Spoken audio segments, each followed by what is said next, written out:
Hi, Tom. Good morning to you. It's great to be here. Thanks for inviting me along, Nick. I'm looking forward to our conversation today. Thank you so much for saying yes to be interviewed today. I'd like to introduce myself. My name is Nicolette. I am the creator for the podcast titled You're Worthless. Read that again. The juxtaposition of your very soul. Meditation. When I read your profile, it is something that I have sworn by after my own trauma journey, spiritual awakening, let's just put it, in the last couple of years. So I'm actually very, very excited to have you on today. And before we start, I'd like to read a bit of an introduction for our listeners today, and then we can get right into our conversation. So, hello everyone. We have Tom Cronin here with us. Tom spent 26 years in finance markets as one of Australia's leading bond and swap brokers. He discovered meditation in the early stages of his career, when the anxiety and chaos he was experiencing had hit a crisis point, and it completely transformed his world, both personally and professionally. Founder of the Stillness Project, a global movement to inspire 1 billion people to sit in stillness daily, Tom is passionate about reducing stress and chaos in people's lives. His ongoing work in transformational leadership coaching and corporate training has seen him working with some of the top companies in the world like Amazon, Qantas, UBS, and Coca-Cola. He has spoken on stage at conferences and events like Ad New Summit, A-Fest, Wanderlust, and Mind Heart Connect. Tom also has 6 books published, a meditation app, and produced the hit film The Portal. Welcome, Tom. Wow. So many achievements. I'm excited to be talking to you today. So, Tom, can you share with us first, what was it like growing up as Tom Cronin? Well, as a child, I had a really wonderful childhood. I grew up on a little farm about an hour and a half out of Sydney, and I've had a wonderful mother and father and 4 siblings, and it was a very wholesome life. We grew up Catholics, went to church every week, we did grace before dinner, and we, ran through paddocks and fields and lived quite remotely in the countryside. So it was a beautiful childhood. And then I went into finance, and that was a whole other experience. I was going to go to university and do a degree in journalism, but I managed to get a job in finance and thought, I'll go with the money. And that kind of changed things and the trajectory of my path quite a lot, obviously. So I got very caught up in the glamour and the glitz and the hedonism of the finance industry in the 80s and 90s. So that was a big turning point in my life. Wow. Okay, we went right into it. Can you share with us what was your journey like in that finance career of yours? It was exciting. I was a young guy, and they threw a lot of money at me, and it was a lot of fun, and it was fast, and there was lots of wonderful events and dinners and nightclubs and bars, and we had sort of almost an unlimited expense account to take clients out. And so that was all very enamoring and very magnetizing for my attention. And so I got pulled into that very quickly. And it was really interesting because it kind of really, I guess it deviated me off my path. And this is the thing with the universe, is that when we deviate off the path, it throws a lot of things at you to try and get you back on your path. And what I started to get was a lot of anxiety and panic attacks, a lot of depression, a lot of self-loathing, a lot of guilt, a lot of shame because of the way I was living my life. But that was leading to more depression and anxiety and panic attacks, which led me to more addictions. And it just was like a vicious cycle. This cycle. Yeah, and I just couldn't get out of it. I didn't know I was in it. You just kind of go along with it. But eventually, after about 10 years of that lifestyle, I had a kind of almost full-blown nervous breakdown, which was this culmination of years of panic attacks and depression, insomnia, chronic insomnia, agoraphobia. And then, I couldn't go to work. I had to take mental health leave. And I was seeing psychiatrists, put on suicide watch, put on medication, seeing psychologists and doctors. So it was a pretty intense time. It was a very dark time. I was very, very unhappy, very depressed. And that's when, interestingly, I found meditation.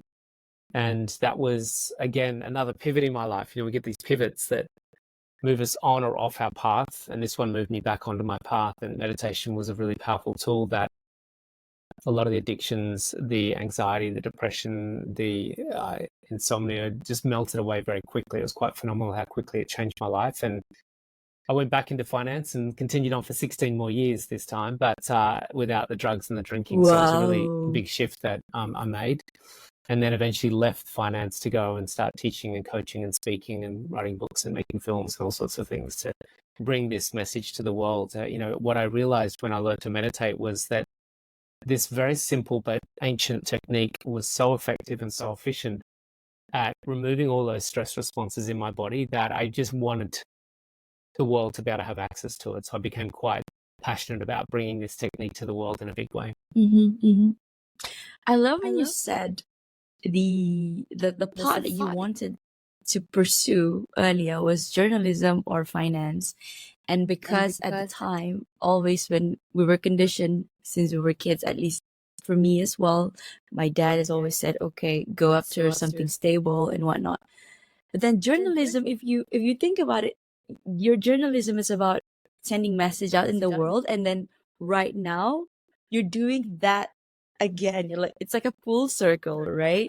And it's amazing how the universe has its own way of bringing you back to actually what you were supposed to do. But again, the noise says, okay, because this is glamorous, prestigious, and therefore money that comes with it and status, right? And that's how you should live. And then I'm resonating. It's because during my 20s to 30s as well, it's about hustle, hustle, hustle, get somewhere, get to a certain level, and then have a goal. And then after 30, it's like, okay, what now? What now? Right. And then at the time, I never looked life past 30. It's like I had the idea of everything is settled. I'm married, settled down, a great job, or maybe a stay-at-home mom. But it all came crumbling down before 30. So I had to start from scratch. And I think meditation is, I think there's a lot of ways to meditate. And we'll get into it because this is a conversation that I love talking. I cannot get enough. So how did you make that transition from being a broker to a meditation teacher? Like you mentioned finance, had all the experience for 10 years and then had that breakdown, and then you rejoin the finance industry again, and then that's the shift, and then now full-time coaching. How did you make that transition? Because Like, I what had was such a that big pull factor or push factor rather?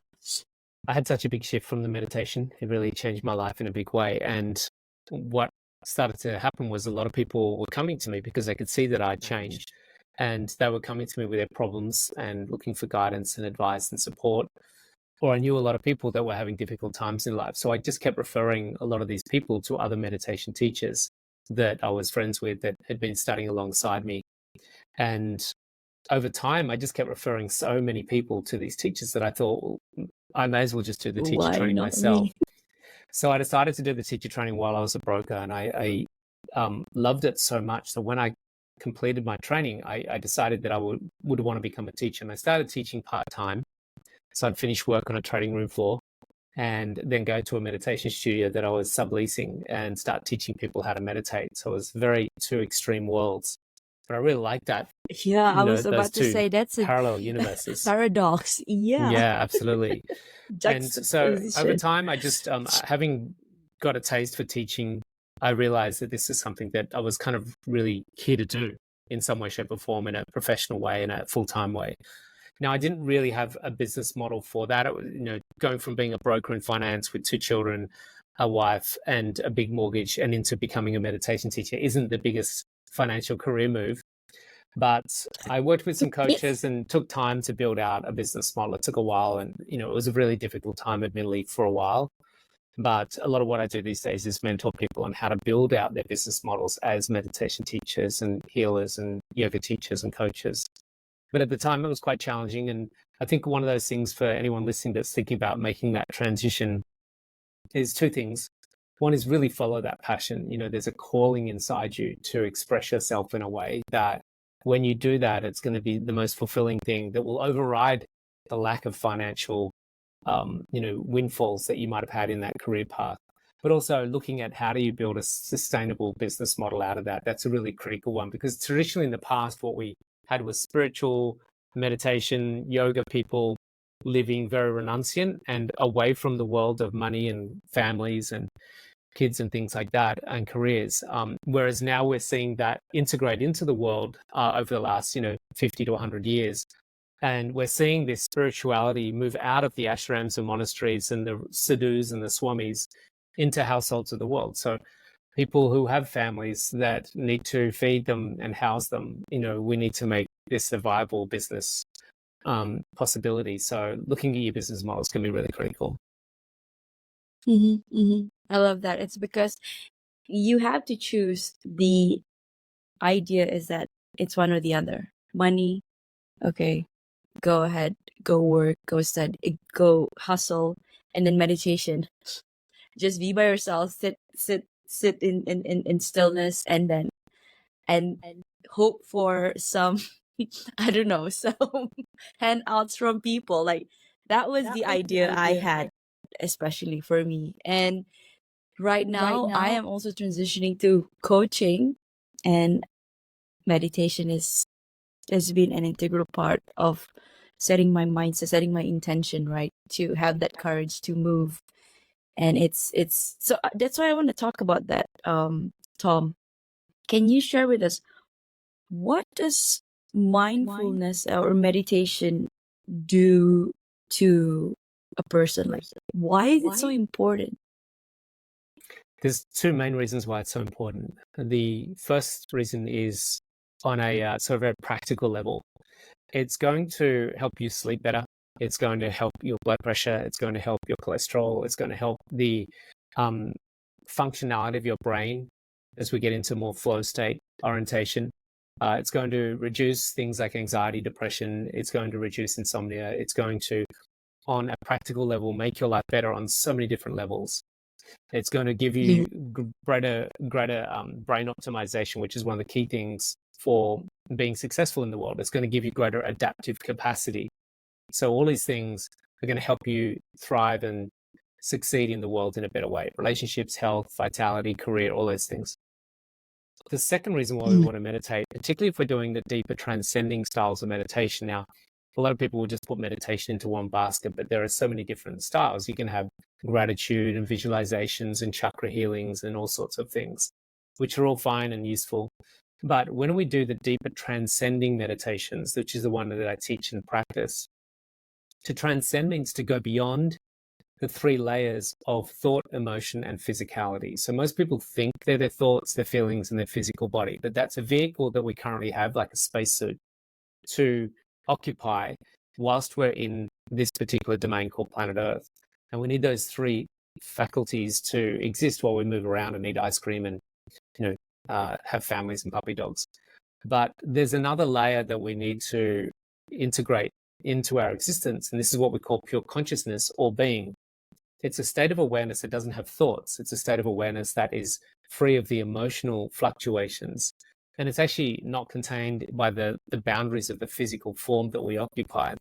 So a lot of my students, when they go into transcendence, they're like, where did I just go? That was like so expansive. And they couldn't locate the individualized place that they were because they were actually part of an entire field. Yeah, like exactly. And so having it's like that everywhere access, and anywhere at the same time. everywhere and anywhere and at the same time, everything and nothing at the same time. And so being in being is such an important part of our existence as a human. And it's why so many humans are suffering, because they're not experiencing the fullness of what it is to be human, which is to have being incorporated in the human experience, because we are human beings. Being. There's a noun and a verb there. And so yes, we want to really make sure that we have a practice that we integrate and stabilize being into our daily experience, because it's an unshakable, unmovable part of us that when we operate from that place, we're operating from fulfillment, we're operating from bliss, we're operating from love, and we're operating from simple awareness itself. And my big mission and vision in life is to bring being to as many people on the planet as possible, which hopefully will create a lot more freedom and a lot less suffering in the world. But it's a scary experience to let go. It's scary To for the just ego. There's one thing we've got to remember, because it's really important we clarify the use of words. The ego experiences fear. The thing beyond the ego, which is divinity, it doesn't experience fear, because fear implies two things. I'm afraid of something. But in divinity or being, there's actually only one thing. And so one thing can't be afraid of something else if there's only one thing. And so the ego experiences the wow. fear because the ego is afraid of losing its experience and its identity. But there's nothing more profound and more blissful than being. And that's what the ego is afraid of, because it's going to start to lose its relevance when being supersedes it. It's all encompassing. Woo, Tom, that was a I love that. Yes. Okay. Why did you create the Stillness Project, and what was the vision and mission for it? So if we think of what stillness is the absence of motion. And so if we take motion out, which is mental motion and energetic motion or emotion, physical motion, because a lot of people say to me, oh, I meditate when I swim, but you're in motion. Yeah. I meditate when I'm walking. Now, there's definitely some degrees of some calming down that can happen when we're doing these types of things, but there's still activity. So what really is the most powerful thing is when we go into true stillness, which is when we have mental, emotional, and physiological stillness. And the way to get to stillness is to get to being, because when we're in being, there's nothing that can supersede To the be. quality and the state of that. Yeah, we're simply being. It's all right. There's nothing to do. That's right. Just be. And, even Jesus talked about stillness quite often. So it's something that's been around for thousands of years, this idea of sitting in stillness. And what really changed my life dramatically was not trying to extract to commoditize fulfillment in life by buying something, acquiring something, experiencing something, but to actually find fulfillment in stillness. And what arose from that place was so profound that I wanted the world to start to experience it. So the Stillness Project, the tagline for the Stillness Project was to inspire 1 billion people to meditate daily. And I knew that if I looked at the world, I could see so many of the world's problems weren't necessary. And if we can get more people integrating stillness into their life through meditation on a daily basis, then I think a lot of the world's problems will start to melt away. I am so moved because that's exactly what I advocate for as well. Not meditation, but it's one of the modalities in the coaching space that I'm entering into. So, Tom, you're doing fantastic work. Thank you. Thank you. How did the Portal film and book project come about, and what inspired it? So one thing, having a mission and a vision, it's hard to say those two together. Having a mission and a vision to inspire 1 billion people to meditate daily, you need a lot of awareness. And so one of the tools that I thought could be very powerful for bringing global awareness to the power of meditation was to showcase it. And this was on the back of The Secret, which brought a very esoteric subject of the law of attraction. And phenomenally, they made it a very integrated phenomenon in the households of the world in, I think it was 2010, 2011. So being very inspired by that, maybe it was a bit before that, but I was very inspired by the power of that film to take a very esoteric subject, the law of attraction, think and something will come to you, feel, and you'll attract things to your life, and make it a household phenomenon. Well, I thought, I could do that with meditation. And this was before apps and everyone else was meditating. So we decided to make a movie and have a book extracted out of the film, that it was originally called The Stillness Effect. And I kind of wish I'd stuck to that name, but it did change along the way to the portal. But the idea of that was to really get that into the masses and let people watch the power of meditation through real life stories. So we took 6 stories that have all gone through crisis, which was kind of inspired by my story because I found meditation because of crisis. And the idea of the film, which is the essence of my journey, is that crisis isn't there to punish us. It's not there because we're bad people. It's there to help us realign when we are missing the point, Redirect. when we're missing the cues. Mhm. And it's a rupturous process. Yeah, it's a redirection. Absolutely. It's a repivoting back. And so we showcase 6 stories that all had crisis, then move them towards realizing the tool of meditation. It's really beautiful. Mm.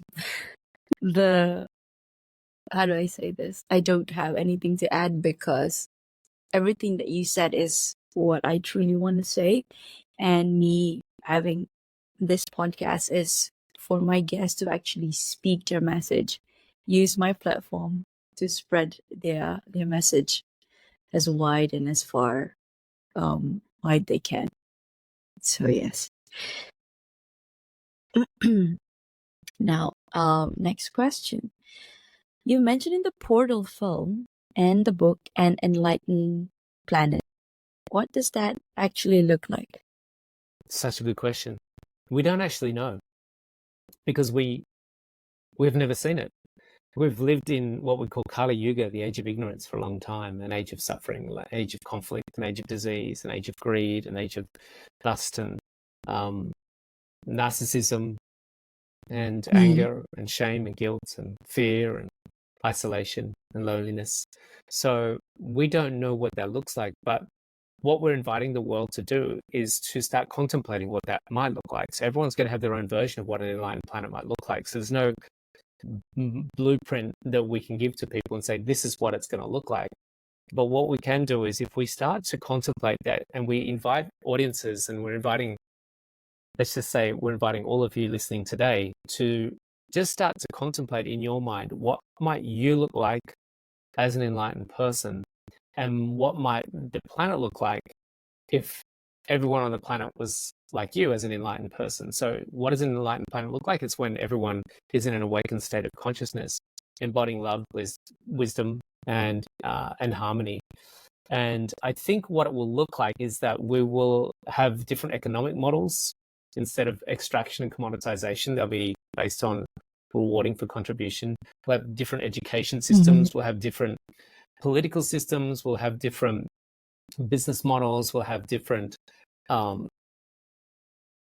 sporting systems. We'll have different banking systems, pharmaceutical, medical systems.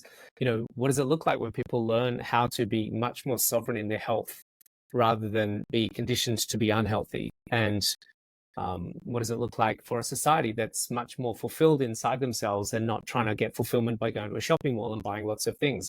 It will change the economic model when we have more people that are fulfilled. So we have to really think of a very holistic approach to how do we navigate a more conscious, more enlightened, and more fulfilled and more healthy society, because it's going to cause major ramifications to the economic model, which is currently built on the society being unhealthy and unhappy. What are the challenges that you see right now with the world of capitalism? The capitalism is not the problem. The problem is lack of consciousness and lack of fulfillment.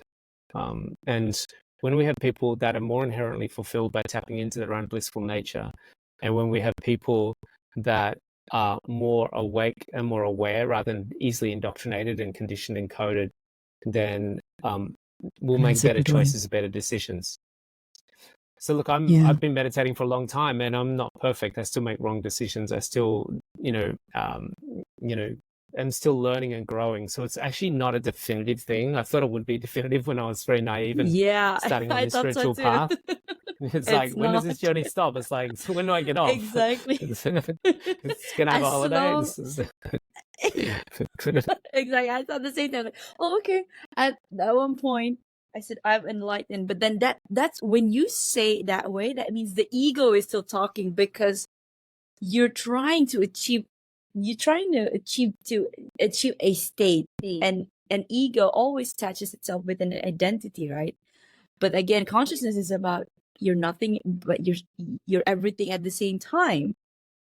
So that's the juxtaposition that when you understand that, and also understand, because you're still in the 3D plane, you're not in the 5D. You have, your soul is in 5D, yes, but then you're still on 3D, so you still walk around, you still have bills to pay. I guess the key is also balance. And also be accepting of the fact that you're still human. You're here to experience the human experience. Yeah. It's fascinating, isn't it? I mean, we don't actually find enlightenment. We reveal enlightenment, because enlightenment is what's already inherent. It's already there. It's like the blue sky behind the clouds. It's not like we have to make the sky blue. The sky is already blue. We just have to move the clouds. Yeah, that's right. Exactly. And it's okay like that there's stripping clouds, because ourselves it's of like the- it's okay that there's ego. You know, we came here to experience the dichotomy, the Precisely. paradox of being Yeah. fulfillment and bliss and divinity and God and source, simultaneously with being Yeah. a seemingly separated, segregated human experience as well. Mhm. Beautifully explained. Wow, Tom. Thank you for that. All right. Next question. I think I did ask this one just now, but let's go into it. What are some of the biggest challenges the planet faces right now? Like I said before, lack of consciousness, and lack of connection to source and self, with a capital S, their higher self being. And as well as that, on a 3D dimensional level, we face a number of challenges which are going to be economic. We face environmental challenges. We face major racial and religious conflict rather than acceptance. And we live in a very separated, segregated world where what you're doing and your belief system it challenges mine. And so therefore, if I can wipe your belief system out somehow, then I might feel more fulfilled or happier, which is a very naive way of looking at the world. And so we have again, all this comes back to, we can get more people transcending those seemingly perceived differences, and realize at a subtle level that there's a full interconnectedness. It's like we're part of a web that's interwoven, not just with humans, but also with plants and animals as well. And I think when we can transcend these perceived limitations and boundaries and separations and experience a more interconnectedness, then that will dissolve a lot of these problems that we seem to be facing right now. Mm.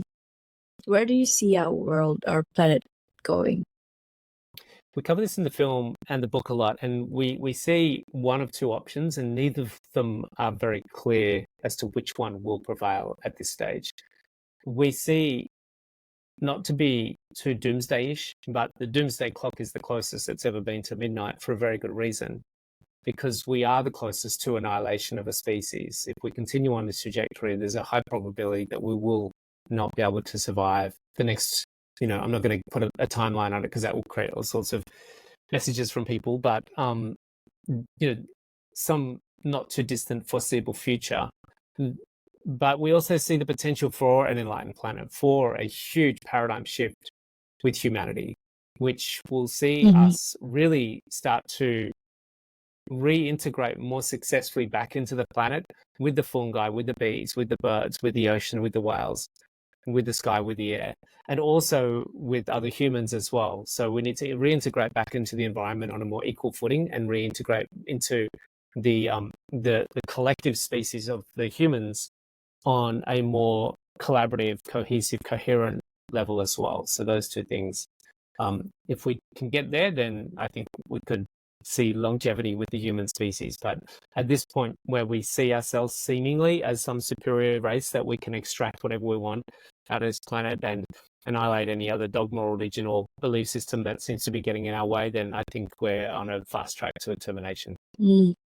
Now, when you were explaining, I just had a thought in my head. It's like the universe automatically, I don't know, it feels like the universe automatically equalizes it.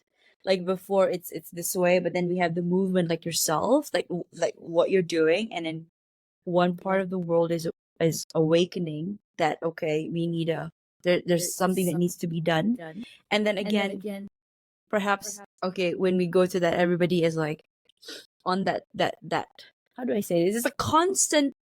It's a constant cycle in a way that, okay, you have the injustice, and then people awakening, and then there's something somewhere that's gonna come and say, okay, why do we extract again? And then again, it's gonna tip the balance again, and it's somehow it's like, that's how the world is around for what, 4.5 billion years. Yeah, I wonder if it's, I don't know this, but I wonder if it's a quality of the universe that parts of the universe are expanding while parts of the universe are contracting. It's almost like the Right? torus It's field like, that's going out and in and out yeah, and in. So I yes. wonder if that's just part of what the torus or the universal Mm, field is doing, is some parts is evolving and some parts is devolving at the same time simultaneously. I'm not yeah, sure.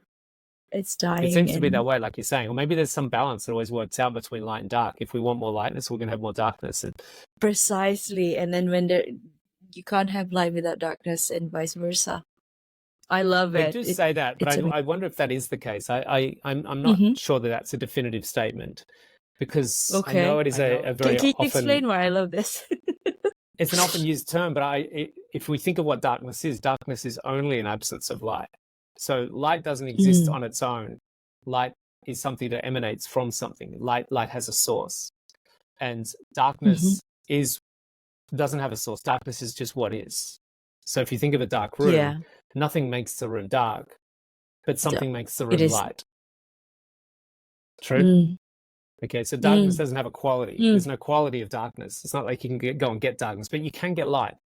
So we don't necessarily need to have lightness and dark in balance. I think that's mm, kind of a different thing that I know we use that term a lot, and I've used it no doubt before, but I'm only having this thought because you mentioned it. But I think mm-hmm. we can have light without darkness. Mm. Wow, I love that. That's a that's a new way of looking at it. Okay. A thing for our listeners to ponder today. What is the one thing people can do today to make a difference in their life? That's an easy one for me. We have 24 hours in every day, and every hour has 3 portions of 20 minutes, which means that there are 72 20-minute segments in every day.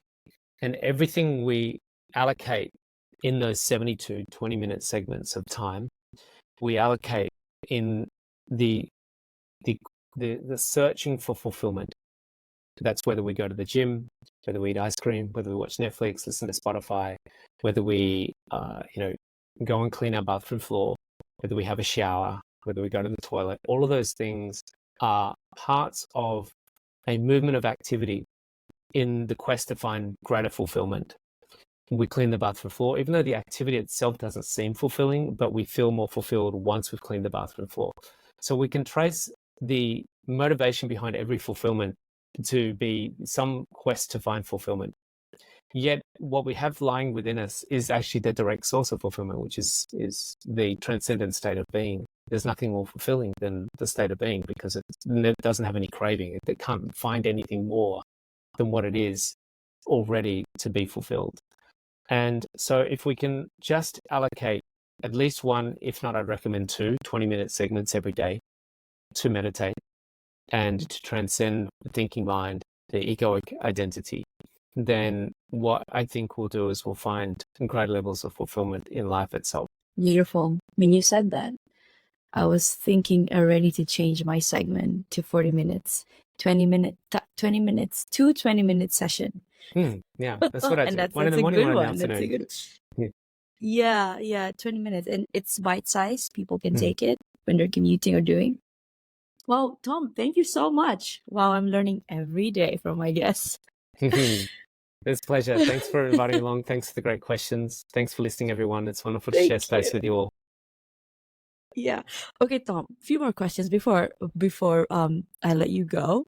What is next for you? I'm going to take my retreats on quite a big level. So at the moment, I'm running 2 retreats a year, one in Australia, one in Bali. Last year we had Greece, we've run them in Maui, but I want to really take one of those retreat models into the Middle East, into Dubai, and one into America, and potentially also maybe Europe as well. So definitely making more of my retreats available around the world going forward. Some people are suggesting maybe another book might be coming. I'm not sure yet, but we'll see, and I'll fill into that. But The teaching a lot more people downloads. the downloads, teaching a lot more people to meditate, doing a lot more corporate work, working with corporations, teaching them how to get into flow state, brain optimization, and increase productivity and focus. So that's another big thing that I'm looking at in 2025, and also education departments really looking at the school system. I think the school I love system's that. really just very depleted and deteriorated at the moment because we're trying to commoditize children's brains, which is just a tragedy, rather than trying to inspire and support children to grow in a healthy, happy way. And there's a major issue there. Having 2 children myself, I really want to see if I can bring some shift to the education departments of the world. And then finally, having parents going through aged care, I think I'd really like at some point to work on much greater, healthier and compassionate aged care that will not just create greater longevity for those people, but also healthier, happier longevity whilst they're living longer lives as well. So there's a fair bit there. I need multiples of me, which is why I'm doing a lot of training programs to train people up to start doing a lot of what I'm doing. No ways. Okay, I'd like to know more about that. And share it around in case my friends would love to be a part of that. Yeah, I think you're doing great work. It's a coaching program called Zen Academy. And what it is, it's an academy or training center for people of consciousness that want to become leaders in the world. So it's a beautiful container. We've got some amazing healers, coaches, teachers, yoga teachers, meditation teachers in that container looking to, grow their impact in the world. So it's a really beautiful container. Yes. I would like to connect with you offline. Okay, we'll chat for sure. Thank you for that. And also, I'm curious, this is me asking, thinking out loud. So the retreats that you're doing, right? What were your the factors that made you think about or decide which one to go to?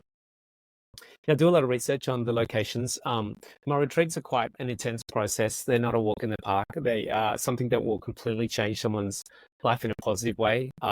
Physical health, we see incredible healings happen through our retreats. A lot of clearing and getting clear about their life purpose and dharma. So for that reason, we wanted to make sure that the venues and the locations we hold them are going to be congruent for that level of transformation. So just looking for very soft healing locations. So if I'm going to go to America, I need to go to America in a place that is congruent with stillness. So New York might not be suitable for the type of retreat that I'm doing. There's too much activity there because the field is filled with lots of noise, lots of thoughts, lots of dreams, lots of Wi-Fi. So there's too much static in that vicinity for a lot of meditation. So going to places where we have a lot of quietness in the field, the subtle field, is going to be really important. I love that. So probably not in Kuala Lumpur because I'm no, not in Kuala. I would not, do not do in Kuala Lumpur because I am also thinking about my wellness. So it's because I'm speaking to a lot of coaches like yourself, and they've been doing a lot of retreats, and I'm like, wow, I need to start looking. So people are doing it in Costa Rica. Like I've got 2 invitations to go to Costa Rica this year. So I'm like, oh, okay, there must be something happening in Costa Rica. There's definitely some vortexes of consciousness popping up on the planet, which is really beautiful. So obviously we have Bali, we have Costa Rica, we have Tulum in Mexico, we've got Maui, and some really beautiful spiritual vortexes happening in Hawaii. We're seeing some beautiful vortexes happening in Greece. Where else have I heard of them? I believe that Siberia has something. I'm not sure what, but I think there's something in Siberia. I'm not good with cold. No, I'm not either. But I think something's emerging out of that location. Wow. Yeah, I would like to connect with you after the interview. For sure. Tom, okay, a question on self-worth. Because my podcast talks a lot about self-worth. So the question for you: imposter syndrome is a common challenge that affects people in various fields.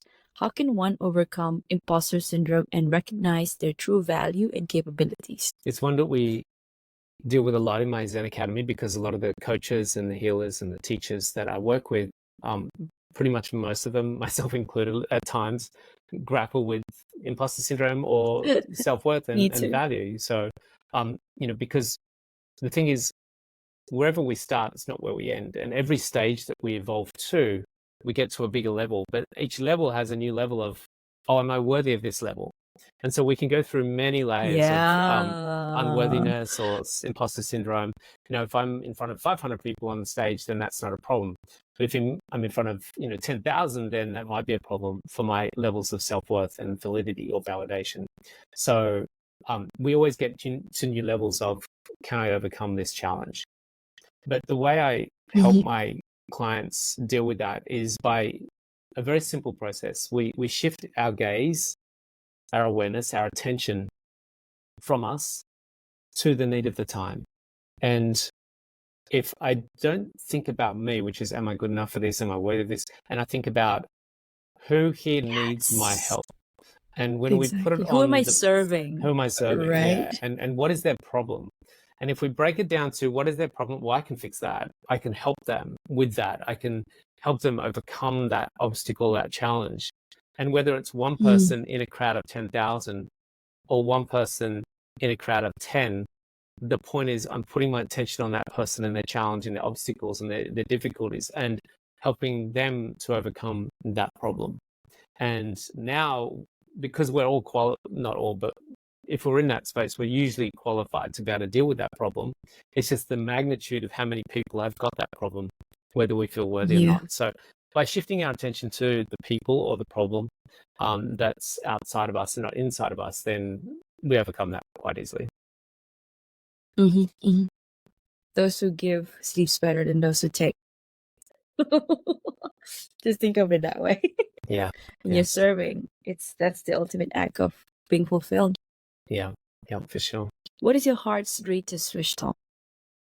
There's two, I guess. One is macro, which was to see the world with less conflict, less suffering, less pain, less very avoidable poor health. Just so many of these problems melting away and us having a greater level of harmony, acceptance, tolerance, integration, appreciation of nature and the beautiful planet that we're on. And I think also for me, just to continue to evolve, continue to be a better person, to serve humanity in a way that will make my heart sing, and to do things that to be playful, to be joyful, to be healthy, live a simple life. Beautiful. You have a mantra that you live by? Yogasta Kuru Kamani, which means established in being, perform action. So being can be interpreted in many ways, but to be established in the heart, to be established in love, to be established in fulfillment, then go into action from that. To be established in joy, then action from fulfillment, from joy, from love is different than action for joy, for love, for fulfillment. Powerful. Is there anything that keeps you up at night, or do you sleep well? There's always challenges. My father passed just recently. My mother's been unwell. So sorry. Thank you. There's always things in life. It never stops throwing some conundrum, some challenge, some malady, some obstacles, some difficulty. So yeah, as a human, I still grapple with these things. Financial, obviously, is always something when you're running a business on your own. You're always aware of those things. So there's 3D issues that you're always having to navigate. The biggest thing is just having trust. It's always the hard one. But just for me, particularly in my analytical mind, that likes to future Finance forecast. background. Yeah, totally. So trusting is a big one for the ego. It's very hard for the ego to trust the universe. But that's one thing that I've been embracing a lot more, of just trust that it'll be okay. Thank you. If you could create a quote right now for you to leave to the audience listening in the world as your legacy, what would it be? If I could create a what, sorry? A quote. A quote. I think it's a cohort. A quote for the world. A quote. Yes. I mean, like the one I said, Yogasta Kuru Kamani, established in being, perform action. But I think the main one is to just know that whatever is unfolding in life is unfolding for us. And that when we have the ability to see that and adapt and flow with that, then life will be more harmonious, more accepting, more embracing, and we'll be able to overcome many of those obstacles a lot more smoothly. So just always remember, the universe isn't working against you. It might be difficult, And it might give you challenges, but they will be challenges you'll be able to look back and go, I now see why that happened. And It's to prepare me for the next level. That's right. Yeah, preparing you for the next level. It's not easy qualifying to be a Navy SEAL or US Marine, but you have to go through that training to get to that particular level and operate at that particular quality. Ooh, thank you so much, Tom. Okay, how can people reach out to you? Instagram's a great place. Just come to Tom Cronin, one word. I'd love to hear from people there. Go to my website, tomcroninagain.com.